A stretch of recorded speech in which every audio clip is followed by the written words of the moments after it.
United Nations after failing to convince Russian President Vladimir Putin to halt his war in Ukraine by sending an emissary, UN Secretary-General Antonio Guterres was in Moscow on Tuesday to meet Putin in person.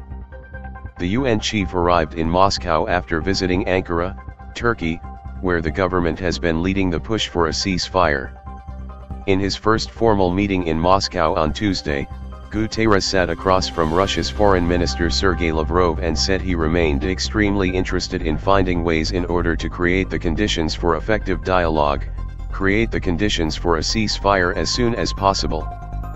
But after his very frank discussion with Lavrov, Guterres told reporters it was clear that there are two different positions on what is happening in Ukraine, suggesting the Russian diplomat had given him little to fuel hope of any imminent step back from hostilities. Guterres also sat down for a meeting with Putin.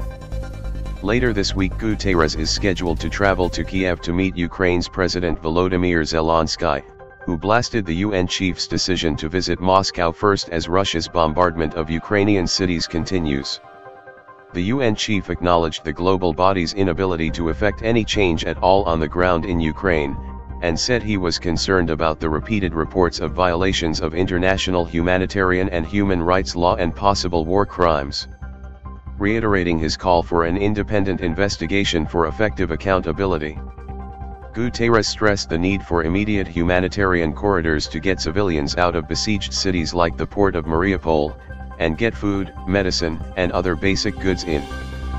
To that end, I have proposed the establishment of a humanitarian contact group, bringing together the Russian Federation, Ukraine, and the United Nations, to look for opportunities for the opening of safe corridors, with local cessations of hostilities.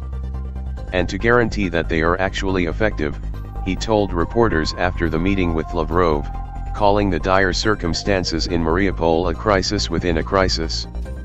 Lavrov said Russia was ready to cooperate with our colleagues from the UN to alleviate the plight of the civilian population in Ukraine.